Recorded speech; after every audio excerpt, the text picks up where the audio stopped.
આપણી સંકલ્પ ન્યૂઝ ચેનલને સબસ્ક્રાઇબ અને લાઇક કરો, બેલ આઇકન દબાવો જેથી આવનાર ન્યૂઝ અપડેટ્સની નોટિફિકેશન આપના મોબાઈલ પર સૌથી પહેલા પહોંચે. Like, subscribe and share the video. નમસ્કાર દર્શક મિત્રો, હું છું પૂજા ટંડેલ. સંકલ્પ ન્યૂઝમાં આપનું સ્વાગત છે. સમાચારની શરૂઆત કરતા પહેલા એક નજર આજના મુખ્ય સમાચાર ઉપર. સેલવાસના નરોલીમાં એડવોકેટના ઘરે પત્ની હરિદ્વાર ગયાના તસ્કરો ₹16 લાખ મત્તાની ચોરી કરી ફરાર. સોના ચાંદીના દાગીનાની તિજોરી ઘરે પાર્ક કરેલ કારમાં ભરીને લઈ ગયા. ઘટના સીસી કેમેરામાં કેદ. સેલવાસના નરોલી ગામમાં ચોરે બંધ મકાનના તાળા તોડી લાખો રૂપિયાની ચોરી કરીને ફરાર થઈ ગયા હતા. મળતી માહિતી અનુસાર નરોલી બ્રાહ્મણ ફળિયામાં રહેતા એડવોકેટ સ્વર્ગસ્થ પ્રફુલ્લ શાહના બંધ મકાનનું તાળું રાત્રે અજાણ્યા ચોરે તોડી અંદર પ્રવેશ કર્યો હતો. ઘટના દરમિયાન પ્રફુલ્લ શાહના પત્ની ઘરને તાળું મારી હરિદ્વાર ગયા હતા ત્યારે ચોરોએ ઘરમાં ઘૂસીને ઘરમાં રાખેલી તિજોરી તોડવાનો નિષ્ફળ પ્રયાસ કર્યો હતો. ત્યારે ચોરીની નજર ઘરની દિવાલ ઉપર ખીટી ઉપર લટકેલ કારની ચાવી પર પડી. તસ્કરો ચાવી લઈ ગયા અને ઘરે પાર્ક કરેલી કારમાં આખી તિજોરી લઈને ફરાર થઈ ગયા હતા. ચોરોની હરકતો ઘરના સીસી કેમેરામાં કેદ થઈ હતી. પાડોશીએ જાણ કરતા ઘરે આવીને જોતા સોના ચાંદીના ઘરેણા અને કાર સહિત અંદાજે 16 લાખની ચોરી થઈ હોવાનું જણાવ્યું હતું અને આ અંગે પોલીસ મથકે ફરિયાદ નોંધાવી હતી. વધુ તપાસ પોલીસે હાથ ધરી છે.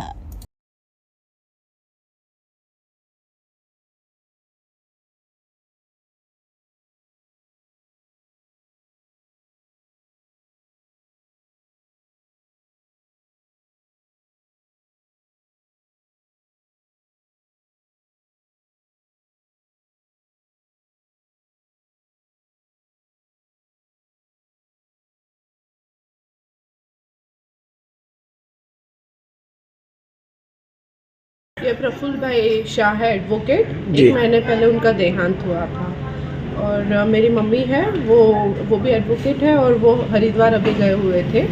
बट कल रात को हमको चोरी का ऐसा सुबह पता चला तो चोरी हुई. यहाँ पे गाड़ी वगैरह सब स्विफ्ट था. वो तो अभी अंदाज़ा FIR में सब पता चलेगा. तिजोरी सब उठा के. अच्छा, तिजोरी भी लेके गए? 2 दिन हुए थे. 2 दिन हुए. 3:30 बजे गाड़ी निकलते हुए देखा है. सीसीटीवी में? टीवी में नहीं, गाड़ी निकलते हुए देखा. अच्छा. हाँ, अभी सुबह वो आके गए जी वेरिफिकेशन.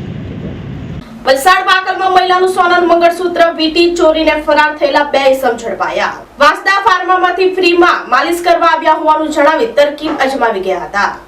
વલસાડ તાલુકાના વાકલ સડક ફળિયામાં રહેતા જયદેવસિંહ રમણસિંહ સોલંકી 17 નવેમ્બરના રોજ ડેરીમાં દૂધ ભરવા ગયા હતા. જે દરમિયાન 2 જણી સમૂહ તેમના ઘરે આવીને વાંસદા ફાર્મમાંથી ફ્રીમાં માલિશ કરવા આવ્યા હોવાનું જયદેવસિંહના પરિવારના સભ્યોને જણાવ્યું હતું. જેથી જયદેવસિંહ સોલંકીની માતાના પગમાં દુખાવો રહેતો હોવાથી તેમના પગમાં માલિશ કરવા જણાવ્યું હતું. માલિશ કરવા આવેલા 2 યુવકો પૈકી એક યુવકે જયદેવસિંહના માતાના પગમાં માલિશ કર્યું હતું. જ્યારે બીજો એક ભાઈ ઘરના આગળના રૂમમાં સેટી ઉપર બેઠો હતો. પગમાં ગાદી સુકાઈ ગઈ હોવાથી વધુ માલિશ માટે ₹3100 ચાર્જ લાગશે તેમ જણાવ્યું હતું. માતાના માલિશ દરમિયાન રૂમમાં સેતીના ગાડલા નીચે મૂકેલું મંગળસૂત્રને વીંટી પરિવારના સભ્યોની નજર ચૂકવી અજાણી યુવક લઈને આરોપીઓ જતા રહ્યા હતા. પરિવારના સભ્યોને સોનાના મંગળસૂત્ર વીંટીની જરૂર પડતા સેટી નીચે મૂકેલા સોનાના મંગળસૂત્ર વીંટીને લેવા જતા મળ્યા ન હતા. જેથી અજાણ્યા 2 ઇસમે વૃદ્ધાના પગમાં ફ્રીમાં માલિશ કરવાની લાલચ આપીને વૃદ્ધ મહિલાના પગમાં માલિશ કરતી વખતે પરિવારના સભ્યોની નજર ચૂકવી 88,000ના સોનાના ઘરેણાની ચોરી કરી હોવાની ફરિયાદ નોંધાઈ હતી. બિલીમોરા પોલીસના ચેકિંગ દરમિયાન 2 યુવકો બિલીમોરા વિસ્તારમાં નજર ચૂકવી કરેલી ચોરી કેસમાં ઝડપી પાડ્યા હતા. બિલીમોરા પોલીસની ટીમે ઝડપેલા વિશાલગીરી વિક્રમગીરી ગોસ્વામી અને કરણગીરી દીપકગીરી ગોસ્વામીની પૂછપરછ કરતા આરોપીએ વલસાડ તાલુકાના વાકલમાં સડક ફળિયામાં એક ઘરમાં ફ્રીમાં માલિશ કરવાના બહાને નજર ચૂકવી સોનાના ઘરેણાની ચોરી કરી હોવાની કબૂલાત કરી હતી. વલસાડ રૂરલ પોલીસની ટીમને જાણ થતાં બંને આરોપીના ટ્રાન્સફર વોરંટ વડે કબજો મેળવી આગળની તપાસ હાથ ધરી છે.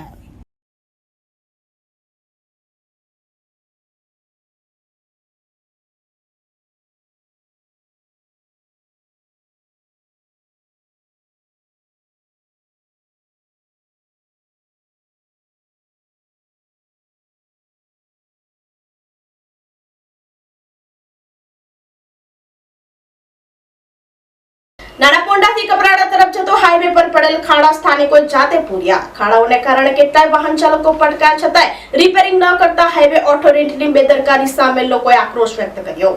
નાના પોંઢાથી કપરાડા તરફ જતો નેશનલ હાઈવે નંબર 848 ઉપર નાના પોંઢા 4 રસ્તા નજીક છેલ્લા 3 માસથી પડેલા ખાડાઓ પૂરવામાં હાઈવે ઓથોરિટીના અખાડા બાદ કપરાડા તાલુકાના ભાજપ પ્રમુખ રમેશ ગાવિતે એક ટ્રક માટી મંગાવી પોતે અને તેમની સાથે મુસ્લિમ સમાજના અગ્રણી નાસિર પઠાણ, સામાજિક કાર્યકર્તા મંગુભાઈ ગાવિત, મગન ગાવિત પણ જોડાયા હતા.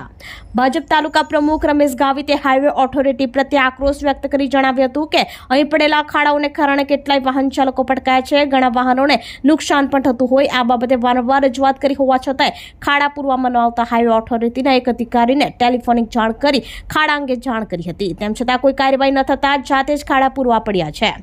વાહનોમાં નુકસાન અને લોકોને હાલાકી પડતા ગામ લોકો અને આગેવાનોએ જાતે જ ખાડા પૂર્યા હતા.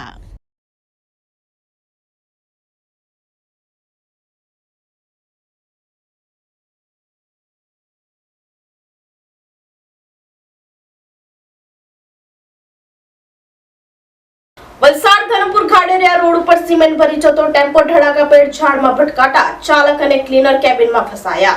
સ્થાનિકો અને ક્રેનની મદદે બંનેને કલાકોની ભારે જહેમત બાદ બહાર કાઢી હોસ્પિટલમાં ખસેડાયા. વલસાડ તાલુકાના ગુંડલાવ નજીકથી ટેમ્પામાં સિમેન્ટ ભરીને ધરમપુર જઈ રહ્યા હતા ત્યારે વલસાડના ગાદરિયા ગામ પાસેથી ટેમ્પો પસાર થઈ રહ્યો હતો. ધરમપુર રોડ ઉપર ગાદરિયા રોડ ઉપર ટેમ્પો ચાલક સ્ટેરિંગ ઉપરથી કાબુ ગુમાવતા ઝાડ સાથે અથડાયો હતો. અકસ્માત થતા ટેમ્પો ચાલક અને ક્લીનર કેબિનમાં ફસાયા હતા. અકસ્માત થતા સ્થાનિક લોકો તેમજ રાહદારીઓ ઘટના સ્થળે ઈજાગ્રસ્તોની મદદે દોડી આવ્યા હતા. ટેમ્પાની ડ્રાઈવરની કેબિનમાં ફસાઈ ગયેલા ટેમ્પો ચાલક અને ક્લીનરને બહાર કાઢવાની કામગીરી હાથ ધરાઈ હતી.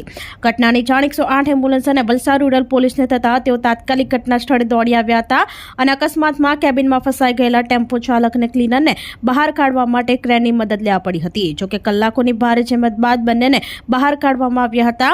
આ અકસ્માતની ઘટનામાં ગંભીર રીતે ઇજાગ્રસ્ત થયેલા ટેમ્પો ચાલક સમર બહાદુર યાદવ, રહેવાસી ગુંડલાવ ગામ, દયાલનગર અને ક્લીનરને 108 એમ્બ્યુલન્સ મારફતે વલસાડની સિવિલ હોસ્પિટલમાં ખસેડવામાં આવ્યા હતા. અકસ્માત સર્જાતા ટ્રાફિક જામના દ્રશ્યો સર્જાયા હતા. જોકે ઘટના સ્થળે પહોંચેલી રૂરલ પોલીસે ટ્રાફિક હળવો કરાવી રસ્તો ચાલુ કરાવ્યો હતો.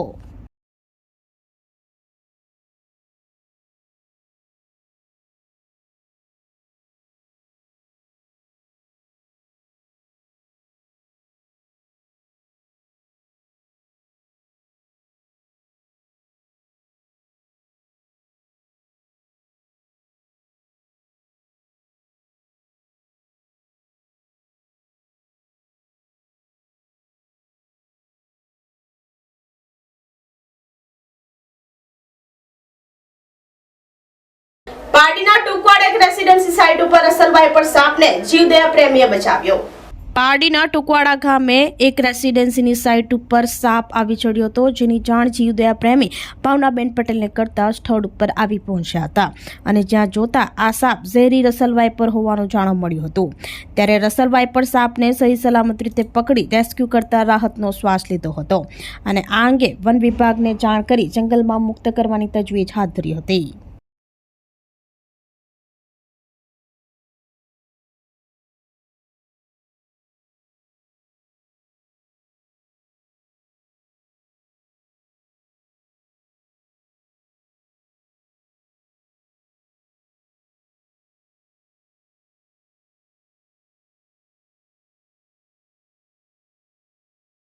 તો આ તાજા સમાચારો, નવા સમાચારો સાથે કાલે ફરી મળીશું. નમસ્કાર.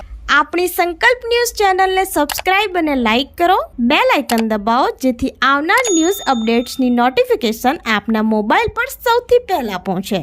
Like, subscribe and share the video.